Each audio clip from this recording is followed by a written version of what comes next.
Yes, तो अपनी बात हो रही थी, मैंने कहा था अब हम एनसीईआरटी के अकॉर्डिंग बात करेंगे। तो बेटा ये केवल 12th एग्जाम के लिए चलेगा, कॉन्सेप्ट वही है, पहले मैंने शॉर्टकट में समझाया, अब एनसीईआरटी। तो देखो एनसीईआरटी हमारा क्या कहता है, एम्पियर्स लॉ। तो सबसे पहले आप याद रख लो, जैसे आप गॉस थ्योरम के थ्रू हर केस में magnetic field find, electric field find करते हैं, वैसे ही आप एम्पियर्स सर्किटल लॉ के थ्रू, एम्पियर्स लॉ के थ्रू मैग्नेटिक फील्ड फाइंड करेंगे, बस थ्रेड लाइन पे, है ना, बस एक यानी क्लोज कर्व या थ्रेड लाइन। एम्पियर ने क्या किया, एम्पियर्स लॉ अभी मैं एक्सप्लेन करूंगा, पहले मैं डायग्राम दिखा दूं। अब ये मैंने एक डायग्राम लिया हुआ है, इसके इनर में करंट है I1 I2 और I3, ठीक है। डॉट मैंने अप में आने वाली करंट के अप में जा रही है तो डॉट, अंदर जा रही है तो मैंने क्रॉस लिया हुआ है। तो I1 I3 I2, आउटसाइड में करंट है I5 और I4। इस थ्रेड लाइन पे मैंने पॉइंट लिया कोई भी, इस पॉइंट पे मैंने ये थ्रेड लाइन, देखो ये मेरे पास डीएल वेक्टर इधर जाएगा, मैग्नेटिक फील्ड भी इधर जाएगा, दोनों बीच में एंगल फॉर्म हो रहा है थीटा। अब एनसीईआरटी में हमारा एम्पियर्स लॉ क्या कहता है, एम्पियर्स लॉ कहता है the line integral of the magnetic field B around any closed curve is equal to the mu naught times of net current I threading throughout the area enclosed by the curve, ठीक है। तो जो भी magnetic field है वो इस threading और close curve के अंडर में आने वाले टोटल करंट का क्या है, म्यू नॉट टाइम्स। आपने अप्लाई किया line integral B dot dl is equal to mu naught summation of I।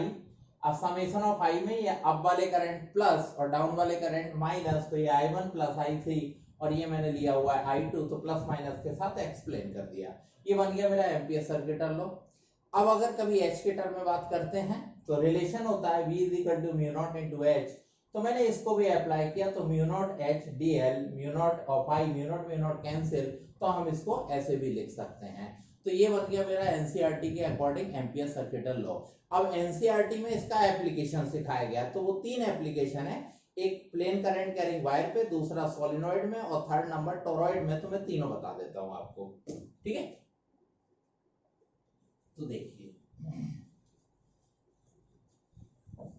तो हम लोग एम्पियर्स लॉ के थ्रू मैग्नेटिक फील्ड फाइंड कर रहे हैं। सबसे पहले मैंने लिया हुआ है प्लेन करंट कैरिंग वायर में, तो आप देखते जाना।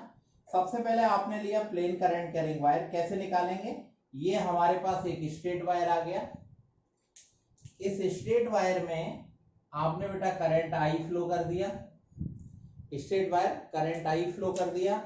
अब आपको सपोज इस पॉइंट पर मैग्नेटिक फील्ड फाइंड करना है, तो मैंने क्या बोला था, जिस पॉइंट पे मैग्नेटिक फील्ड फाइंड करना है वहां तक की डिस्टेंस को लेंगे और ये इमेजिनरी क्लोज कर्व यानी कि लूप फॉर्म कर देंगे, ठीक है। अब देखो इस लूप पे जब मैं बात करूंगा, ये मैंने इस टाइप से ले लिया है। अब जब हम यहां बात करेंगे तो यहां इस छोटे से पोर्शन पे तो डीएल वेक्टर और मैग्नेटिक फील्ड बी वेक्टर, ये बी वेक्टर और ये यहाँ पे छोटा सा पोर्शन इसका कौन, डीएल वेक्टर, दोनों कहाँ आ जाएंगे, सेम डायरेक्शन में आ जाएंगे। आप एम्पियर सर्किटल लॉ अप्लाई कर रहे हैं, आपने लगा दिया B vector dot DL vector is equal to कौन, म्यू नॉट आई, ठीक है। मैंने अप्लाई कर दिया तो ये बी की जगह बी आ जाएगा, सेम, तो थीटा कितना हुआ 0, ठीक है भाई। बी डी एल की जगह आप क्या लिखेंगे, B D L cos of 0 is equal to कौन, mu naught I, cos 0 1, cos 0 कौन 1, तो बी। अब डीएल की जगह क्या बनेगा 2 पाई आर, तो आपने इसको कर दिया बेटा 2 pi r is equal to mu naught I, तो finally v is equal to आपको क्या मिलेगा, mu naught oblique 2 pi I by r. Ampere circuital law की हेल्प से निकाल दिया आपने, ठीक है। तो ये प्लेन करंट कैरिंग वायर का फील्ड आ गया। अब दूसरा एप्लीकेशन सिखाना है मेरे को आपको सोलिनॉइड पे, सोलिनॉइड पे चलते हैं। सोलिनॉइड में कैसे किया हुआ है,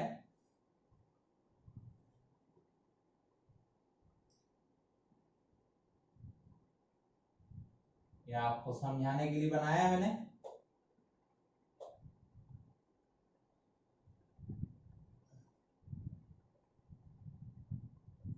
हमें मालूम है सोलिनॉइड में जो मैग्नेटिक फील्ड है वो विद इन द सोलिनॉइड बनता है।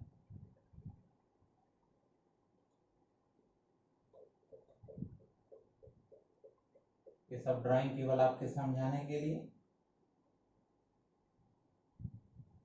ठीक है, और टाइम पास करना होगा ऐसे और कर देना भाई, ऐसा कोई लेना देना नहीं है। अब वाइट की कंडीशन में वायर लगे रहते हैं ना, तो वायर जब लगे रहते हैं तो ये बाहर आ रहा है तो मैंने डॉट कर दिया,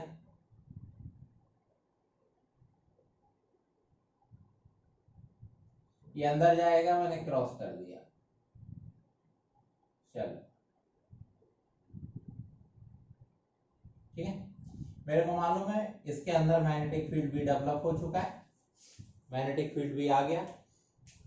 अब कैलकुलेशन करनी है, कैलकुलेशन के लिए बेटा यहां पर एक आप लूप कंसीडर कर लीजिए।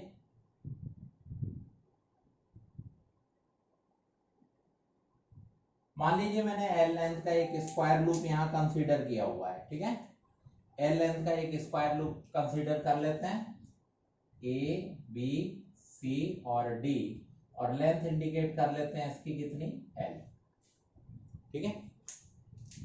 अब मेरे को मैग्नेटिक फील्ड फाइंड करना है। अब ध्यान देना, मैं एक एक करके सभी पे अप्लाई करूंगा बी डॉट डी एल, पहले ए बी में, फिर बी सी में, फिर सी डी में, और फिर इसमें, यानी कि यहां पर मेरे को जो नेट मैग्नेटिक फील्ड मिलने वाला है वो इन सब के थ्रू मिलेगा, इन सब के थ्रू। अब ध्यान देते जाना, जब मैं इस पोर्शन पे अप्लाई करूंगा तो इस पोर्शन में मैग्नेटिक फील्ड और डीएल कहां आ गए, सेम में, तो ये मेरे को मिलेगा B D L cos of theta, तो ये मिलने वाला है बी एल कॉस ऑफ 0, यानी कि फाइनली ये मेरे को मिलेगा बी एल इस पोर्शन का। इस पोर्शन में जब मैं अप्लाई करूंगा तो फील्ड इधर है और डीएल इधर जाएगा, तो ये पोर्शन मेरे को देगा b into L into cos of 90 degree, तो फाइनली वैल्यू 0। आउटसाइड जब मैं जाऊंगा तो आउटसाइड में बेटा फील्ड ही नहीं होता है, तो जब मैं इसमें अप्लाई करूंगा तो बाहर फील्ड ही नहीं है, इसलिए मेरे को वैल्यू 0 मिलने वाली है। इस केस में जब मैं आऊंगा डीए के केस में, तब भी ये परपेंडिकुलर होगा, तब भी ये मेरे को B L cos of 90 degree यानी कि वैल्यू 0 देगा, ठीक है। तो मैंने इन सब में जब सम किया, मैं जब गया तो a to b, b to c, c to d और d टू a, तो ये सारी वैल्यू 0 होने के बाद सिर्फ इसने वैल्यू दिया हुआ है मेरे को। तो अब मैं इस वैल्यू को लेके आया तो मैं समझ गया कि मेरे पास b vector dot dl vector इस कंप्लीट डायग्राम के लिए जो वैल्यू है वो कौन है, bl है, ठीक है। चलो मैंने इक्वेशन फर्स्ट कर लिया। अब मेरे को क्या करना होगा, म्यू नॉट एन आई में जाना होगा। तो देखो अपन n के लिए बात करें, अब मैं इधर बात कर रहा हूं, तो मेरे को मालूम है कि जब हम सोलिनॉइड में बात करते हैं तो हम यूज करते हैं, सोलिनॉइड के केस में हम यूज करते हैं number of turns per unit length को। तो यहां पे जो नंबर ऑफ टर्न्स होंगे, नंबर ऑफ टर्न्स ये होने वाले NL। अब आप कहोगे कैसे, तो देखो बेटा यहां पर n का मतलब क्या है, number of turns per unit length, तो नीचे एक लेंथ है ना, तो मेरे को कैंसिल करने के लिए एक लेंथ मल्टीपल करना पड़ेगा ना, समझ में आ गया। तो ये बना नंबर ऑफ टर्न्स, तो नंबर ऑफ टर्न्स का मतलब क्या बना, NL। अब नंबर ऑफ टर्न्स NL, अब इस थ्रेडिंग में जो करंट पास होगी, तो इसमें पास होने वाला टोटल करंट थ्रेडिंग में, तो total current is equal to NIL बन गया, टोटल करंट बना कितना, NIL। अब मैंने अप्लाई कर दिया, अब मैं जब इसमें अप्लाई करूंगा तो मेरे को क्या करना है, B और DL है ना, तो BDL की जगह BL इज इक्वल टू कौन, म्यू नॉट NIL, LL मैंने उड़ा दिए, तो B इज इक्वल टू क्या बना, म्यू नॉट NI। ये आ गया मेरा मैग्नेटिक फील्ड किसका, ये मैग्नेटिक फील्ड डेवलप कर दिया मैंने किसका बेटा, सोलिनॉइड का, ठीक है। चलो तो ये सोलिनॉइड भी मेरा हो गया। अब सोलिनॉइड के बाद एक और एनसीईआरटी में आपको मिलने वाला है बेटा टोरॉइड, तो मैं टोरॉइड पे भी बात करा देता हूं आपकी, ठीक है। टोरॉइड में हम लोग बात करने जा रहे हैं, तो टोरॉइड हमने क्या किया हुआ था, सोलिनॉइड को ही हम लोगों ने लिया, सर्कुलर फॉर्म में बेंड कर दिया था बेटा।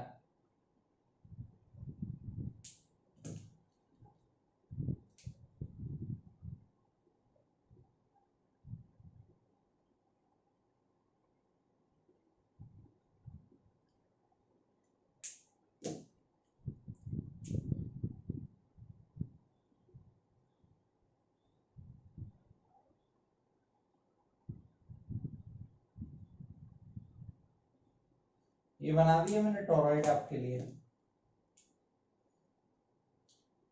करंट फ्लो करा दिया भाई। ठीक है, अब करंट फ्लो कराने के बाद थोड़ी सी चीजों पे ध्यान दे लेते हैं। यहाँ पे ये सेंटर आ जाएगा। सपोज मैंने इस पोर्शन का जो रेडियस है उसे बोला हुआ है R1, आउटसाइड रेडियस बोला हुआ है R2, और इसको अपन R बोल देते हैं। इसको बोल दिया मैंने R। ठीक है, अब आपको मैं अप्लाई कर करके बता रहा हूं, देखना, मेरी बात ध्यान से समझते जाना। ठीक है, सपोज सबसे पहले मैं अप्लाई कर रहा हूं बेटा इसके इनर वाले सरफेस पे, इनर पे मैंने अप्लाई किया तो B आ गया, dl की जगह बेटा 2 पाई r आ गया, तो 2 पाई r में R1 आ गया। ठीक है, is equal to mu naught I, अब देखो क्या आपको इस पे इनर वाले पे करंट मिल रहा है क्या? नहीं मिल रहा है भाई। आपने क्या किया हुआ है, ऐसे करंट फ्लो किया हुआ है बाइपिंग कंडीशन में। ठीक है, तो R1 सरफेस पे थोड़ी ना है, R1 सरफेस पे नहीं है ना। तो इसलिए क्या होता है, जब आप डेरिवेशन करने जाते हैं तो बोला जाता है अगर आपने पॉइंट इनर में लिया हुआ है ना, ये पॉइंट इनर में लिया है, पॉइंट इनर में लिया मतलब मैंने R1 से थोड़ा सा कम रखा तो वहां I का वैल्यू 0 है। बात मेरी समझते जाना, I का वैल्यू क्या है? 0। तो I का वैल्यू 0, तो इनर में किसी भी पॉइंट पे फील्ड मिलेगा? नहीं मिलेगा बेटा। तो ऐसे ही अगर हम R1 तक बात करेंगे तो मेरे को फील्ड का वैल्यू कितना मिलेगा? 0 मिलेगा। ऐसे ही जब मैं R2 पे बात करूंगा तब भी फील्ड का वैल्यू 0 मिलेगा जब मैं R2 पे बात करूंगा। क्यों? क्योंकि फील्ड तो विद इन द सोलेनॉइड बनता है ना, तो सोलेनॉइड को ही बेंड करके क्या बना गया? टोरॉइड। तो विद इन मिलेगा, ना इनर में ना आउटर में। अब मेरे को बात कहाँ करनी चाहिए? मेरे को बात करनी चाहिए विद इन, तो मैं विद इन पे आ गया। अब मैं विद इन में बात कर रहा हूं, तो अब मेरे को बात करनी है विद इन, यानी कि इस ग्रीन कलर वाले पोर्शन पे। तो बी लगाया, dl की जगह कौन आ गया? 2 पाई r इज इक्वल टू कौन? Mu not. ठीक है, अब जो करंट है वो कितना है? I। नंबर ऑफ टर्न्स कितने हैं? n। तो क्या बनेगा? ni। ठीक है, तो कितना बनने वाला है? ni। तो अब याद रखना, इस समय मैंने इसको नंबर ऑफ टर्न्स बोला है तो ये बना ni। तो b इज इक्वल टू बनता है mu not ni divided by कौन? 2 पाई r। ये आ गया टोरॉइड का मैग्नेटिक फील्ड। ठीक है, तो जो भी फील्ड बनेगा वो कहां बनेगा? विद इन बनेगा, ना इधर ना उधर। ठीक है, एनसीईआरटी के अकॉर्डिंग भी बेटा कंप्लीट हो गया। अब ये चैप्टर कंप्लीट, नेक्स्ट लेक्चर में हम नेक्स्ट पे बात करेंगे।